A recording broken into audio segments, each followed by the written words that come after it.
Assalamualaikum. Hi friends, welcome back to Healthy Foodies. இன்னைக்கு நம்ம ஒரு ரொம்ப டிஃபரண்டான ஒரு ரெசிபி பார்க்க போறோம். என்னன்னு கேட்டிங்கனா சொரக்காய் வச்சு ஒரு ஸ்வீட் ரெசிபி பார்க்க போறோம். சொரக்காய் எதுக்காக எடுத்தேன் அப்படினா இந்த வெயிலுக்கு சொரக்காய் ரொம்ப நல்லது உடம்புக்கு. நிறைய நீர்ச்சத்து இருக்கு சொரக்காயில. அதுக்காக நான் இன்னைக்கு சொரக்காய் வச்சு டிஃபரண்டான ஒரு ரெசிபி செஞ்சு காட்ட போறேன். சோ இதுவரைக்கும் நீங்க என்னோட சேனலை சப்ஸ்கிரைப் பண்ணலனா ப்ளீஸ் கீழே இருக்கிற ரெட் கலர் சப்ஸ்கிரைப் பட்டனை கிளிக் பண்ணிக்கோங்க. அப்படியே பக்கத்தில் ஒரு குட்டி பெல் ஐக்கான் வரும், அதையும் கிளிக் பண்ணிக்கோங்க. அப்போ தான் நான் போடுற ஒவ்வொரு வீடியோவும் நீங்கள் மிஸ் பண்ணாமல் பார்க்க முடியும். ஸோ நான் இப்போ வந்து சொரக்காயை நல்லா பீல் பண்ணி எடுத்துக்கணும். நம்ம ஃபஸ்ட்டு சாம்பாரும் கூட்டும் தான் எப்போவுமே நம்ம செய்வோம்.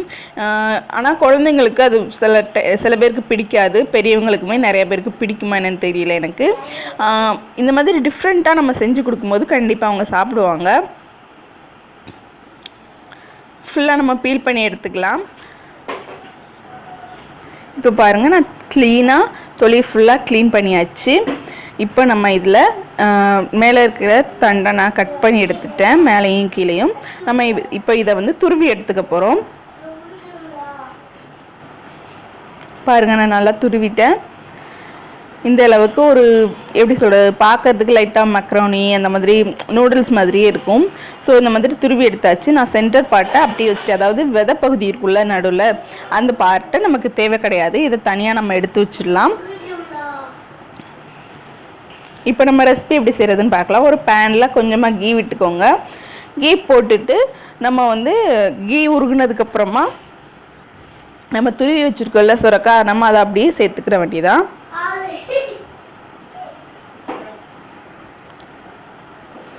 சேர்த்துட்டு நல்லா ஓரளவுக்கு ஃப்ரை பண்ணிடுங்க.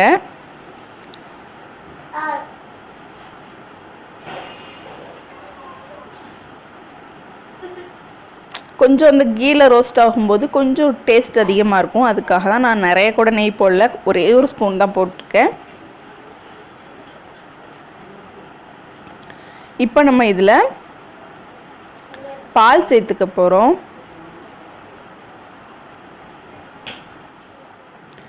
பாருங்கள், நான் அந்த சொரக்காய் முங்குற அளவுக்கு பால் விட்டுக்கிறேன். பால் விட்டு நல்லா வேக விட போகிறோம்.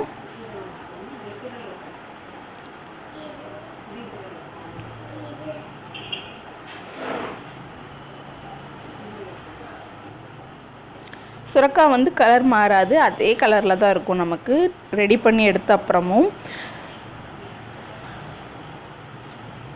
மீடியம் ஃப்ளேமில் வச்சுக்கோங்க. வச்சுட்டு நான்ஸ்டிக்காக இருந்தால் கிளறி விட தேவையில்லை. ஆனால் மற்ற பாத்திரமாக இருக்கும்போது கண்டிப்பாக அடிக்கடி கிளறி விட்டுட்டே இருங்க, அடிப்பிடிக்க சான்சஸ் இருக்குது.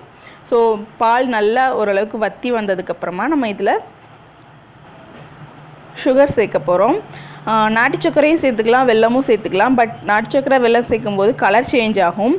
அதனால் நான் வந்து சுகர் தான் எடுத்திருக்கேன் இன்றைக்கி. உங்களுக்கு சுகர் தேவையில்லை அப்படின்னா நீங்கள் நாட்டு சர்க்கரை தாராளமாக யூஸ் பண்ணலாம். 1/2 கப்லேயும் கம்மியாக தான் நான் சேர்த்துருக்கேன் சுகரு. ஸோ உங்கள் தேவைக்கேற்ப நீங்கள் சேர்த்துக்கலாம். சுகர் சேர்த்ததுக்கப்புறமா சுகர் வேறு மெல்ட் ஆகும். ஸோ அந்த தண்ணி, அந்த வாட்டரியாக இருக்கிற கன்சிஸ்டன்சி மாதிரி நல்லா திக்காகணும். அது வரைக்கும் வேக விடுங்க.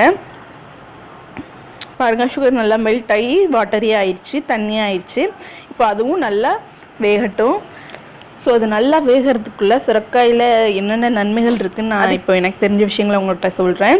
சுரக்காயில் வந்து ஏ, அப்புறம் C, B1, B2, B3, B5, B6 அந்த மாதிரி நிறைய விட்டமின்ஸ் இருக்குது. அது மட்டும் இல்லாமல் தாதுக்கள்னால் கால்சியம், காப்பர், அப்புறம் வந்து இரும்பு சத்தும் நிறையவே இருக்குது.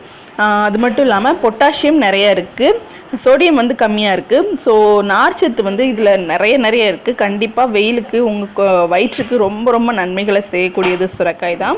அதுவும் இல்லாமல் 96% வந்து நீர்ச்சத்து இதில் இருக்குது சுரக்காயில். ஸோ நம்ம எப்பவும் செஞ்சு கொடுக்குற மாதிரி சாம்பாரோ கூட்டோ செஞ்சோம்னா கண்டிப்பாக போர் அடிச்சிடும் எல்லாருக்குமே. இப்போ நான் வந்து ஏலக்காய் பொடி ஒரே ஒரு 1/2 டீஸ்பூன் சேர்த்துருக்கேன், ஒரே ஒரு பிஞ்சு உப்பு சேர்த்துருக்கேன். ஸோ இதுவும் நல்லா அதோட கலந்து வேகட்டும். கேஸ் ப்ராப்ளம், அதாவது வாயு பிரச்சனைக்கு ரொம்ப நல்லது சுரக்காய். குடல் புண்ணை ஆற்றக்கூடியது சுரக்காய் தான். அது இல்லாமல் நரம்பு பிரச்சனைகளையும் தீர்க்கக்கூடியது சுரக்காய் தான். அதனால கண்டிப்பாக இந்த வெயில் நேரத்தில் நிறையா நீர்ச்சத்து உள்ள காய்களை எடுத்துக்கோங்க. சும்மா சாதாரணமாக நம்ம ஐஸோ இல்லை அந்த மாதிரி ஃப்ரிட்ஜில் வச்சு வாட்டரை குடிக்கிறதுனால நமக்கு உடம்புக்கு இன்னும் அதிகமான சூட்டை தரக்கூடியது தான் அது. ஸோ அதனால் முடிஞ்ச அளவுக்கு உடல் சூட்டை தணிக்கக்கூடிய மாதிரியான காய்களை நீங்கள் சேர்த்துக்கோங்க. இப்போ நான் ஒரே ஒரு டீஸ்பூன் கீ சேர்த்துருக்கேன். அப்பப்போ கீ சேர்த்துக்கோங்க. கீ உங்களுக்கு பிடிக்கலைன்னா நீங்கள் அவாய்ட் பண்ணிக்கலாம், ஒரு பிரச்சனையும் கிடையாது. இதில் அதிகமாக கீ சேர்க்க போகிறதும் இல்லை. நானே ஒரு 2 டேபிள் ஸ்பூன் தான் சேர்த்துருக்கேன். ஃபஸ்ட்டு ஒரு டீஸ்பூன், அப்புறம் இப்போ ஒரு டேபிள் ஸ்பூன் சேர்த்துருக்கேன்.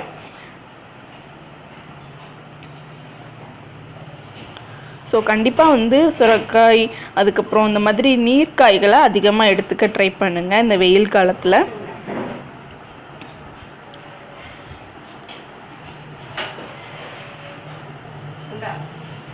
இப்போ ஓரளவுக்கு கன்சிஸ்டன்சி நல்லா வந்துச்சு. இப்போ வந்து இதில் நான் இன்னொரு பொருள் சேர்த்துக்க போகிறேன். என்னென்னு கேட்டிங்கன்னா மில்க் பவுடர். கண்டிப்பாக மில்க் பவுடர் இல்லைன்னா நீங்கள் என்ன செய்யலாம் அப்படின்னா, கண்டிப்பாக பால் வந்து அதிகமாக சேர்த்துக்கோங்க. நம்ம ஃபஸ்ட்டு சேர்த்தோம்ல, நான் கொஞ்சம் தான் சேர்த்தேன். உங்களுக்கு மில்க் பவுடர் இல்லை அப்படின்னா கண்டிப்பாக எக்ஸ்ட்ரா ஒரு கப்பு பால் சேர்த்துக்கோங்க. பால் சேர்த்துட்டு நல்லா வேக விடுங்க. ஸோ இதுவும் கொஞ்சம் லூசன் ஆகும், அதாவது கொஞ்சம் தண்ணியாகும் மில்க் பொடி சேர்த்ததுக்கப்புறமா. இதையும் நல்லா கிளறி விடுங்க, நல்லா வேகட்டும். சுரைக்காய் குழந்தைங்களாகட்டும் பெரியவங்களாகட்டும் கண்டிப்பாக ரொம்ப பிடிக்கும்னு நினைக்கிறேன் இந்த ரெசிபி.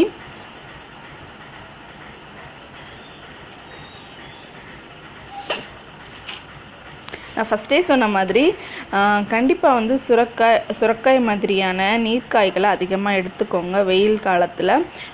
ஐஸ் சாப்பிட்றதுனாலையோ இல்லை ஃப்ரிட்ஜில் வச்சு ஜூஸ் சாப்பிட்றதுனாலையோ கண்டிப்பாக உங்களோட உடல் சூடு வந்து தணியாது, கூட கொஞ்சம் சூட்டை தான் கொடுக்கக்கூடியது. அந்த மாதிரி ஐஸ் அந்த மாதிரி பிடிக்காத பொருட்களையும் டிஃப்ரெண்ட்டாக அந்த மாதிரி உங்களுக்கு பிடிச்ச மாதிரி நீங்கள் செஞ்சு சாப்பிட்லாம். கண்டிப்பாக எல்லாருமே ட்ரை பண்ணுங்கள் இந்த ரெசிப்பியை. உங்கள் வீட்டில் எல்லாருக்குமே பிடிக்கும். சாப்பிட்றவங்களுக்கு இது சுரைக்காயில் செஞ்சதுன்னு யாருக்குமே தெரியாது. ஸோ அந்தளவுக்கு டிஃப்ரெண்ட்டான ஒரு ரெசிபி தான் இது.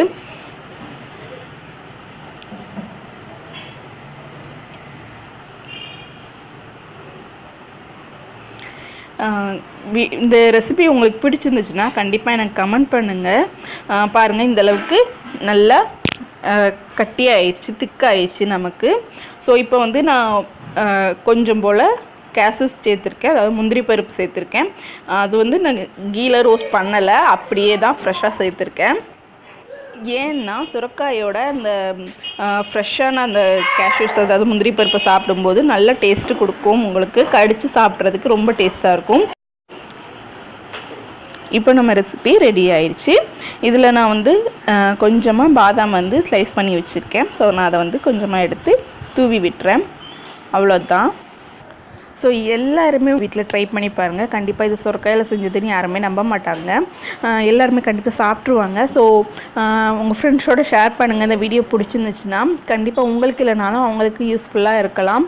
ஸோ எல்லாருமே ட்ரை பண்ணிவிட்டு எனக்கு கமெண்ட் பண்ணுங்கள் எப்படி இருக்குன்னு. Please support me and subscribe பண்ணுங்கள் இந்த சேனலை. இதே மாதிரி நிறைய வீடியோஸ் உங்களுக்காக வந்துக்கிட்டே இருக்குது. அண்ட் தேங்க்ஸ் ஃபார் வாட்சிங். பாய்.